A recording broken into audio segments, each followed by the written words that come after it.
रहीम बच्चों, last lecture के अंदर आपने काइनेटिक मॉलिक्यूलर थ्योरी के पोस्टुलेट्स पढ़े।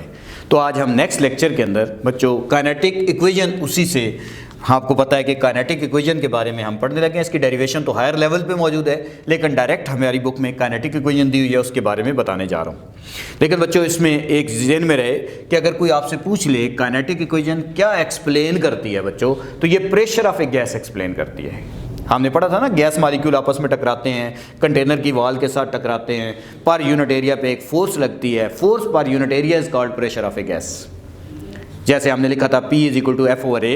तो बच्चों यहाँ पे इसको किस सेंटेंस ने ड्राइव किया, तो हम सबसे पहले लिखने लगे हैं kinetic equation. Kinetic equation explain pressure of a gas। Kinetic equation pressure of a gas explain करती है जी। Second, Clausius derive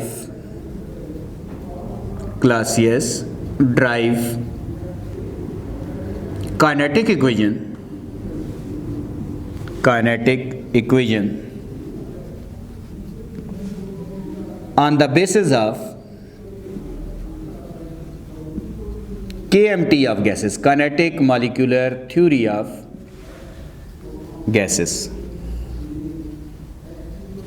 kinetic equation है क्या बच्चों? ये इस इक्वेशन को काइनेटिक इक्वेशन बोलते हैं। PV is equal to 1/3 mnc square बार।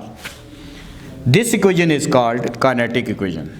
इसकी बाकायदा हायर लेवल पे डेरिवेशन है, लेकिन अभी आपने इसको याद रख लेना है। This equation is called kinetic equation. मैं अगर आपसे कहता हूँ वेयर P क्या चीज़ है, तो बच्चों आप इसमें लिखेंगे कि वेयर P जो है वो प्रेशर को इंडिकेट करता है, गैस के प्रेशर को बताता है, प्रेशर। अच्छा, V क्या चीज़ है?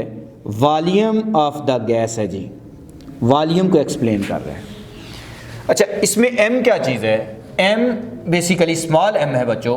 तो ये mass of one molecule of a gas, mass of one molecule of gas को एक्सप्लेन करता है। अच्छा, n क्या चीज़ है इसमें? n यहाँ पे नंबर ऑफ, कैपिटल N है, नंबर ऑफ मॉलिक्यूल्स को बताता है जी, n number of molecules. C square bar क्या चीज़ है? इसको पढ़ते हैं mean square velocity, mean square velocity, इसको मीन स्क्वायर वेलोसिटी कहते हैं। This equation is called pressure, this equation is called kinetic equation. तो बच्चों ये काइनेटिक इक्वेशन के बारे में है। अब इसमें हम पढ़ने जा रहे हैं मीन स्क्वायर वेलोसिटी क्या है। मीन स्क्वायर वेलोसिटी बच्चों, मीन स्क्वायर वेलोसिटी को हम C स्क्वायर बार से डिनोट करते हैं। जैसे डिनोट करने का सिंबल है C स्क्वायर, ऊपर बार का साइन डाल देंगे, ये मीन स्क्वायर वेलोसिटी है। आपको पता है कि जो आम वेलोसिटी है, जिसको हम V कहते हैं, वो तमाम मॉलिक्यूल की डिफरेंट होती है। जो सरफेस के ऊपर मॉलिक्यूल है उनकी कुछ और होगी, जो कंटेनर की वाल के साथ है उनकी कुछ और होगी, जो सेंटर में है उनकी वेलोसिटी कुछ और होगी। लेकिन जो मीन स्क्वायर वेलोसिटी है वो तमाम मॉलिक्यूल की सेम होती है। ठीक है, हम कहते हैं ना कि बच्चों velocity of gas molecule is different, therefore mean square velocity is used. आमतौर पर हम ये लाइन बुक में पढ़ते हैं कि velocity of gas molecule is different, therefore mean square velocity is used. Mean square velocity क्या होती है बच्चों? ये तमाम वेलोसिटीज़ का स्क्वायर भी होता है और एवरेज भी होता है। तो मैं आपसे कहता हूँ इसकी डेफिनेशन क्या है, तो आप कहते हैं average square of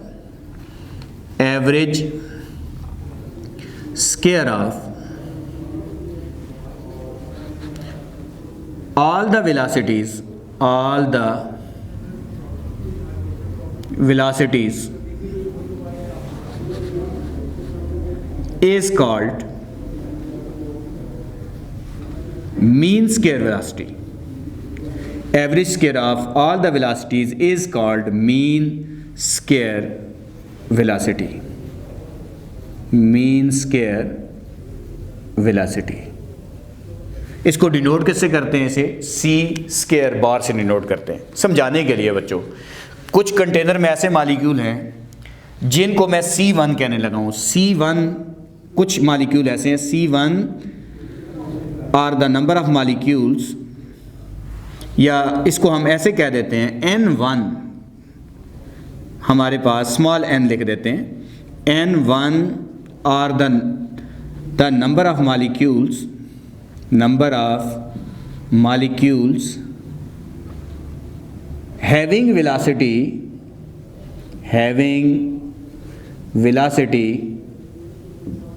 C1. N1 is the number of molecule having velocity C1. अच्छा, इसी तरीके से N2 molecules हैं, उनकी N2 are the number of molecules having velocity C2, कुछ ऐसे molecules हैं। N3 are the number of molecules having velocity C3 हो जाएगी, and so on.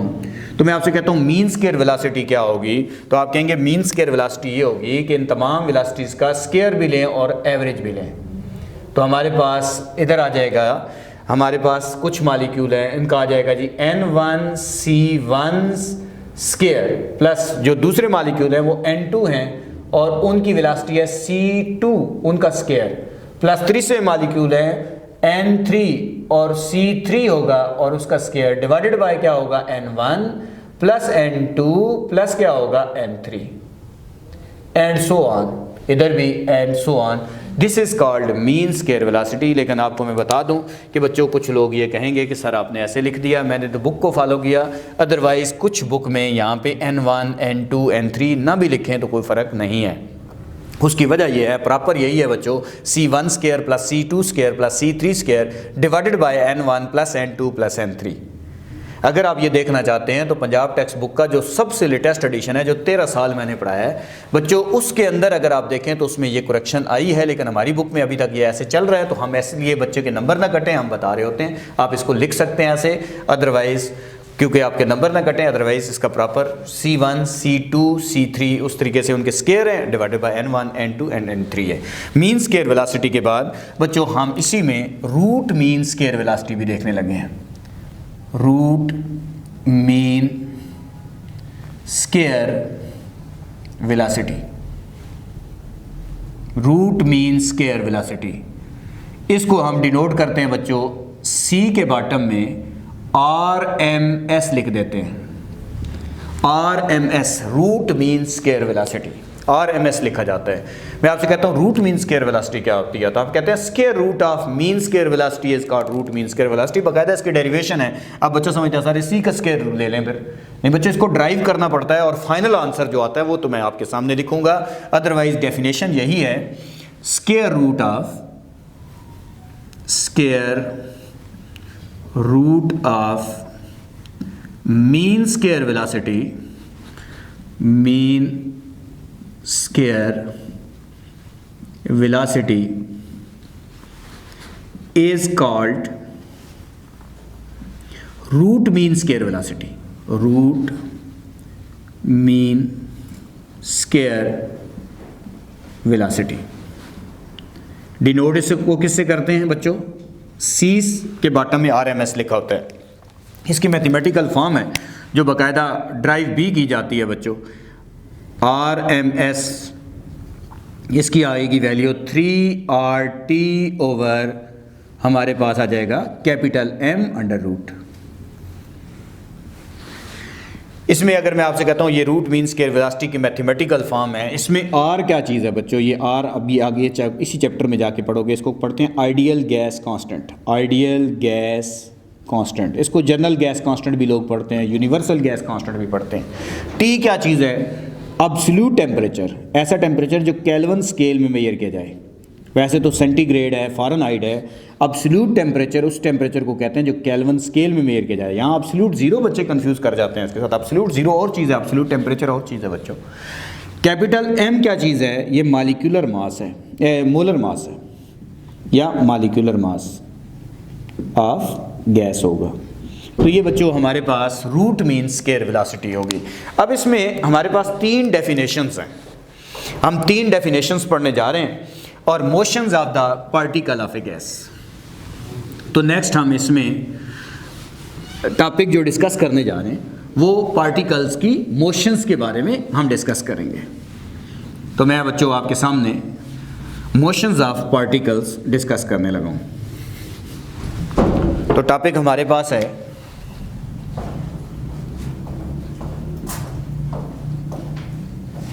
Motions of particle of gas. बच्चों there are 3 type of movements, इनके अंदर 3 तरह की मोशंस पाई जाती हैं। एक को हम नाम देते हैं translational motions, translational motion. Second rotational motions, rotational motion. Third vibrational motion, vibrational motions. अच्छा बच्चों, अब इनको बारी बारी अगर हम डिफाइन करें, ये 3 डेफिनेशन हमने तैयार करनी है। तो सबसे पहले आते हैं ट्रांसलेशनल मोशंस क्या होती हैं। Translational motions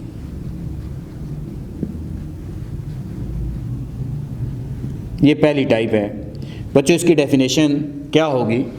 motion of gas molecule in straight line in all possible directions are called translational motions.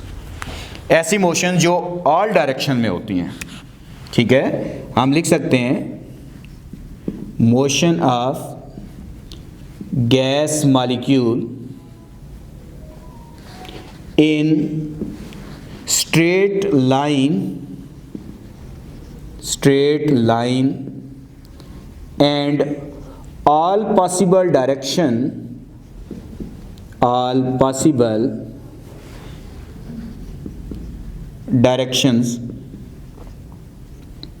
are called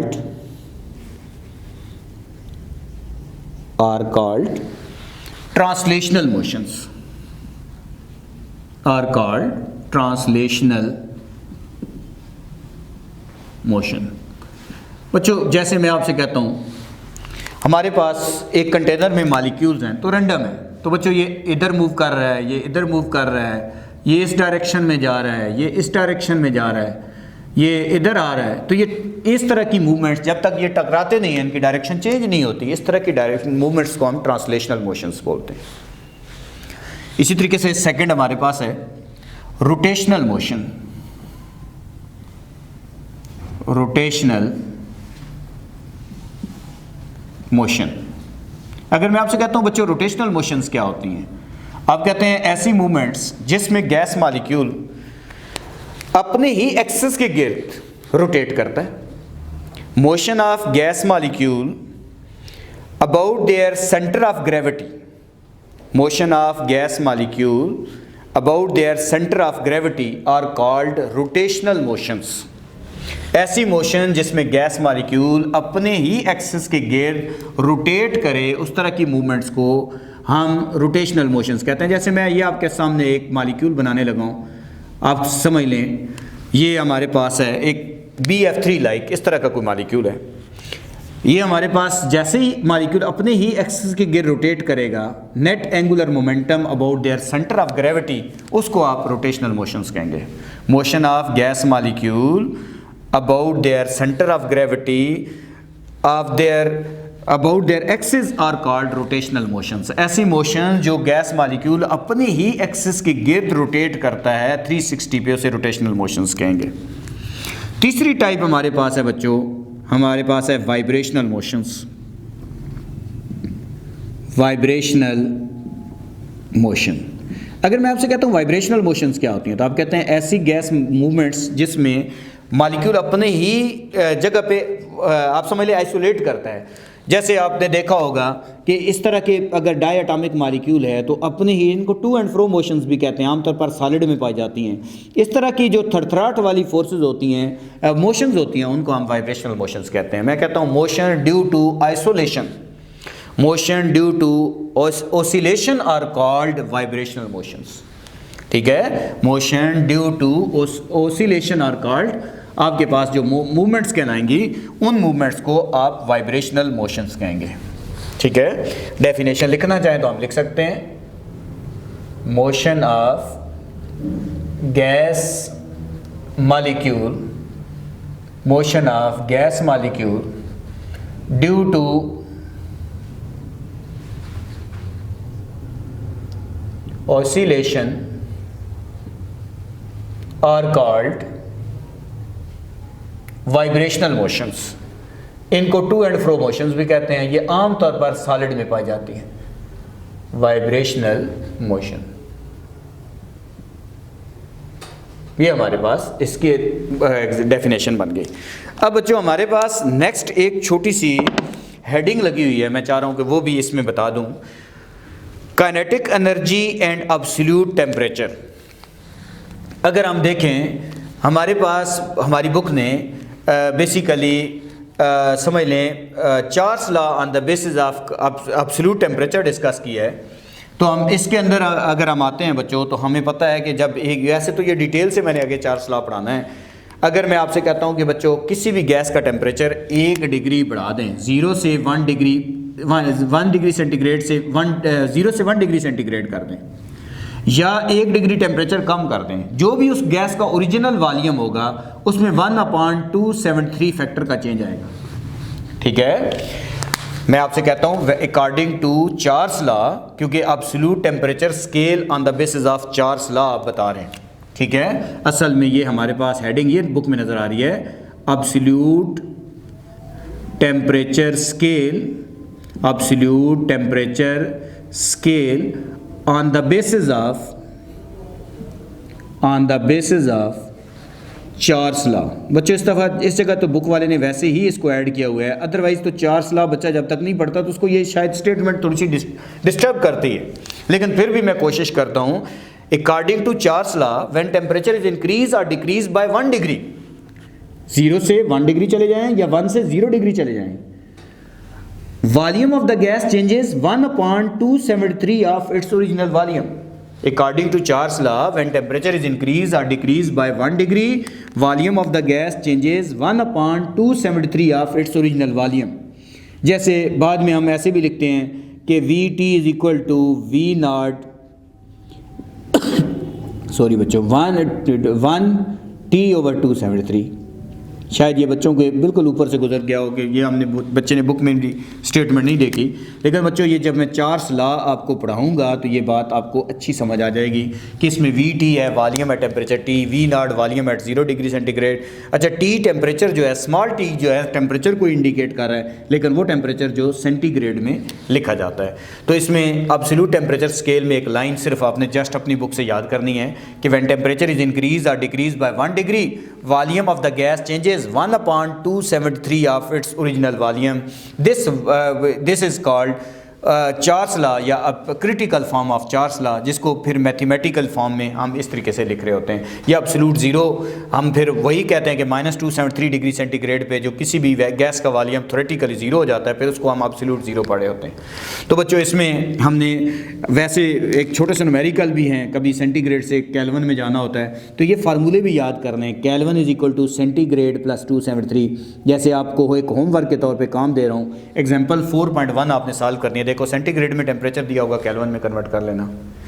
अच्छा, अगर हमारे पास सेंटीग्रेड, ये तो सेंटीग्रेड से केल्विन में आना है। अगर मैं आपसे कहूँ centigrade is equal to 5/9 Fahrenheit -32, ये ऐसे भी इसको भी याद कर लें। तो बच्चों इस तरीके से हमारे पास ये टेम्परेचर जो है वो आप इसके इस तरीके से याद कर सकते हैं कि सेंटीग्रेड से केल्विन में आना हो या फ़ारेनहाइट से सेंटीग्रेड में आना हो, तो फ़ारेनहाइट क्या हो जाएगा 9/5 सेंटीग्रेड प्लस 32 हो जाएगा। तो ये हमारे पास अगर आप ये टेम्परेचर इसके याद कर लेंगे तो इंशाल्लाह एब्सोल्यूट्स से ये आपको छोटे से न्यूमेरिकल जो आपको मैंने एग्जांपल के तौर पे दिया है, आपको होमवर्क के तौर पे दे रहा हूँ। एग्जाम्पल आपने सॉल्व करनी है बच्चों 4.1, एग्जाम्पल 4.1 आपने सॉल्व करनी है। तो उम्मीद है बच्चों आज का लेक्चर आपको अच्छा समझ आया होगा। Thank you very much.